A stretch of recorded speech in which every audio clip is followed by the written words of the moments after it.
Hello everyone, welcome to my channel. What happened to the film industry? What happened to the music industry? Why the art industry as we know it is dead? And what can we do about it? As artists, professional artists and amateur artists, and also as art consumers, because at the end of the day, we all seek inspiration and growth and knowledge. So, from my point of view, what happened in the past 20 years in general is very important to notice, because before that, before social media came, before those Prime and Netflix and Disney and Sky and Spotify and all those platforms came, there was a different economy where the artist could have created his art or her art and sell it to people who are interested in consuming that product. Later, when the digital revolution came, it became more important for the bureaucrats and the programmers to make money more than creating culture and inspiration. And this was an open door for so much spiritual scams, where people pretend to be something that they are not, where people don't need to create something that is in line with inspiration and growth and spirit in order for them to reach out, in order for them to be noticed by public. You can fake numbers, you can play the game in a different way. So, in the old times, we had Hollywood, for example, or musicians, where they create a piece of art, whether it's a film or a piece of music or a song or an album, etc. And this product, this piece of art, could have been sold all over the world with cassettes, with CDs, with whatever. The medium is not important. The medium now, whether it's digital, streaming, or a CD is not important. Let's focus on the spirit of on the economy, on the spirit of the economy. Because the idea of creating a product that inspire people and people choose to buy it out of free will and to consume it out of free will is different than having someone to create any product. What is most important is that you can channel that political agenda or commercial agenda to the masses, where the masses don't need to pay the price of the product. This is important because in the old times, you think about any piece of art, any piece of music, any film, we had to buy the ticket and to go to the cinema. And if the film was good, it would make a lot of profit. If the film was bad, it would lose. And this attitude made the art industry, film, music, etc., that they cannot afford to compromise competence.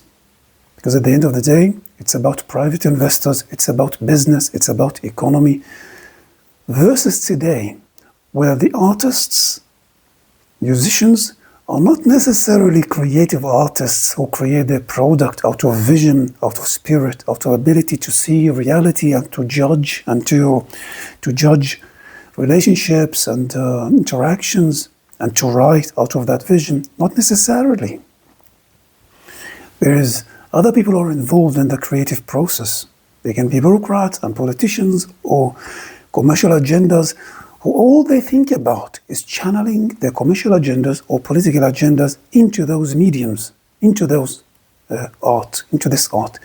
So now today, when we have this Netflix or Prime, or suddenly you see series that are not interesting at all, but the Danish government or the Swedish government or the German government tells Netflix, if you want to have access to our market, to the German market, you have to make this and this and this, to hire this and to make a German production or to make a Danish production, and you have to hire our actors, and Netflix now needs to play a political game, hiring whatever they want, whoever they want, whether it's incompetent writers, incompetent directors. Most importantly is that they're connected with the politics, and then to have their products on Netflix or on Prime or on whatever, and people might not have to watch it because there's a lot of productions there, but it's there.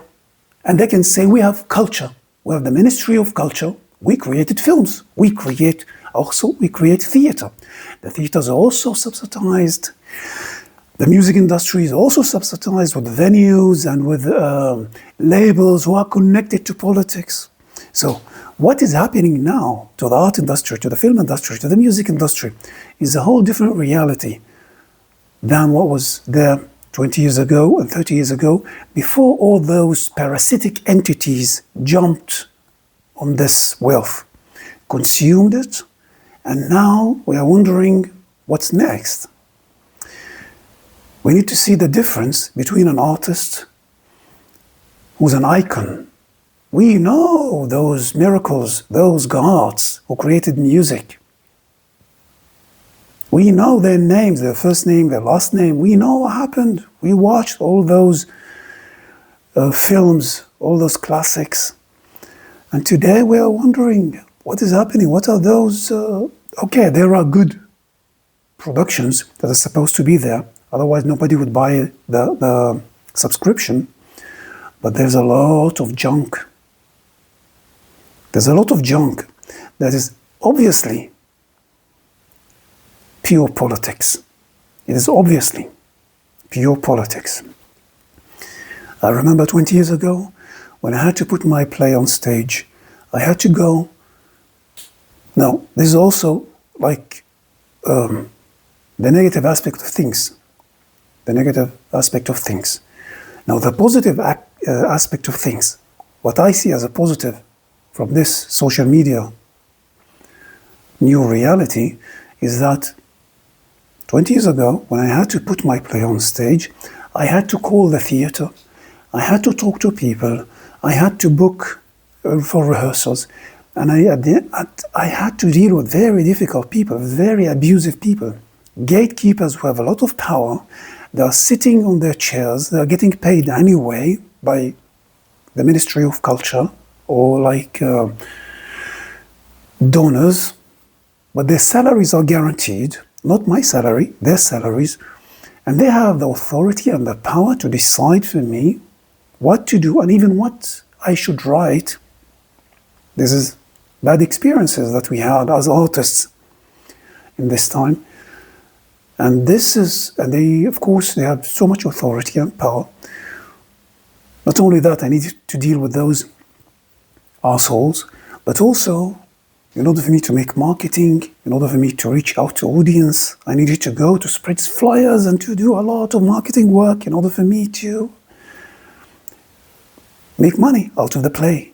So I had to make efforts outside the system in order to reach out. Fortunately, in the age of social media, I don't need to do that anymore because we have all the platforms that are needed. I have free stages, YouTube, Instagram, etc. I can use them however I want. I have marketing channels, search engines, Twitter. So I have all the technology that I needed, that I can build my art and to market it without needing to be dependent upon gatekeepers who have too much power and use it in order to abuse that power. And to make me compromise how I present my art. This is a positive aspect of this digital revolution. I'm not saying that everything is negative, but in order for us to know what happened, the economies have changed. Before, there was an economy that is more built upon self-reliance, where the artist created his own art. And it has to be good, it has to be competent, it has to be appealing, it has to be intelligent, it has to be inspiring, it has to have universal codes, it has to include love and passion and curiosity and a lot of interest. So the art had to fulfill some criteria in order for it to sell. And people, the audience, the public, chose it out of free will. Nobody was forced to pay TV tax like today. Or like to pay, nobody was forced. Or like those, that they make those unions, that they send them to the theater. All of them are part of a system union of some workers or whatever. And they go to the theater. It's not a real audience. It is the marketing of the theater that is subsidized by the government calls the union of those workers, and they arrange for them an event where they can go to the theater and to watch a theater play. They don't care about the content of the play. They don't care about the inspiration. All they care about is the evening. They dress nice, and they don't even remember what the play was all about. What is the inspiration behind that play? This is the new world where we're living in. So in the old times, the artist had to be intelligent and knowledgeable and visionary and conscious in order to reach out and to sell his product. The whole economy was based on that. The art industry was based on that. And those people would sell the tickets. Not only sell the tickets, they pay taxes. Unlike what's happening today, where artists are paid by taxes. The artists of today are a burden upon economy. They consume economy. They are bureaucratic artists. In the old times, they were not bureaucratic. They were reviving the economy. They were bringing life, spiritual, financial. Hollywood brought to the United States money from all over the world because they had good films, films that appealed. Okay, there's niches, and there's films that are mainstream, but they appealed. They talk about universal codes, and they appeal, and they reach out so many people all over the world. Today, Hollywood is dying. So much politics, so many parasitic entities who want to hijack the industry and to take over the industry, thinking that it's just they can appeal to the masses and to the mainstream by pushing their political agendas and spamming the whole place with their political agendas. No one would consume art out of free will like that. And this is what made those labels, those marketing agencies, fake numbers of streams, or make those playlists in order to make more streams, or to fake numbers on YouTube by buying advertisements, etc. And then people lost track. What is reality? What is fake? Who's a real artist? Who's not? And now if you have a genuine 1,000 views on a music video, it will be seen as less than 100,000 fake views.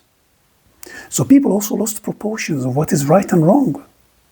What makes sense, what doesn't make sense. So if they see you with 1,000 views, they would say, oh, you don't have so much audience. Okay, you're not very famous.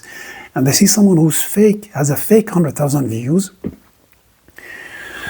or fake 100,000 followers on Twitter or on Instagram, or and they would say, oh no, he's famous or she's famous. And you're not very famous. So people also lost proportions here. So we cannot, as consumers, also as creative artists, we cannot rely on numbers, how they are presented. We need to dig deep. We need to understand how the economy now works, who is involved in the creation process. Even when politicians and sons of politicians and people from the Lucky Sperm Club change their names in order to look like they're individual artists, and they're actually son of a politician or son of a theater manager, not to confuse that with authentic artists who are creative, who see reality, who make their way from the bottom to the top. It's not worth it to compromise. The journey of passion, the journey of authenticity, the journey of truth, the journey of love, it's worth it. At the end of the day, people out of instant gratification, if they compromise that, might feel the sense that they are famous and important, and they show their friends and family that to be proud of them, that they are famous and they achieved something as artists. But that will only increase the COVID shame inside them. It's not worth it. We take the time, we grow, we learn, we improve, we stay authentic, we stay original, independent from what the media is trying to fake, which narratives they are telling. Anyway, so I hope I could inspire, and I hope that now this AI new age will change something or make people more aware of the importance of creativity and not only technicality. Thank you everyone for staying with me. I'm Shredy Jabarin. Ciao.